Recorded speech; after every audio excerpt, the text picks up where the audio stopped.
अस्सलामुअलैकुम। Asia 41 news के साथ मैं हूं आपकी मेज़बान आमना अब्बास। खबर शामिल करते हैं शोरकोट से। हमारे ब्यूरो चीफ राना मोहम्मद शबीर के मुताबिक असिस्टेंट कमिश्नर शोरकोट मोहम्मद फजल अब्बास ने रमज़ान बाजार शोरकोट का विजिट किया और तमाम इंतजाम चेक किए।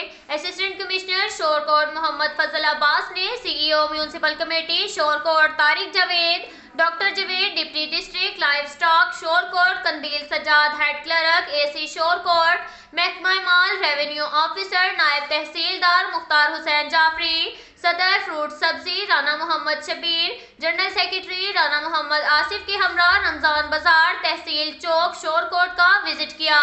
रमजान बाजार में लगने वाली तमाम दुकानों पर सामान खुर्दोनोश की क्वालिटी चेक की गई और हर दुकान पर जाकर मुख्तलिफ इक़साम के सामान को चेक किया।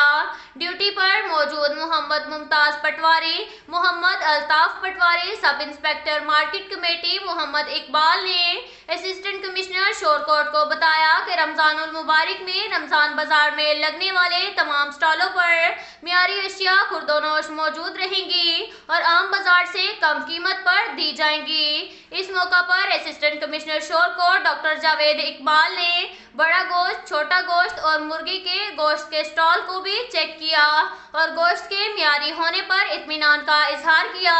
अब तक के लिए इतना ही काफ़ी है। मिलते हैं अगले बुलेटिन में, हमारे साथ रहिएगा। अल्लाह।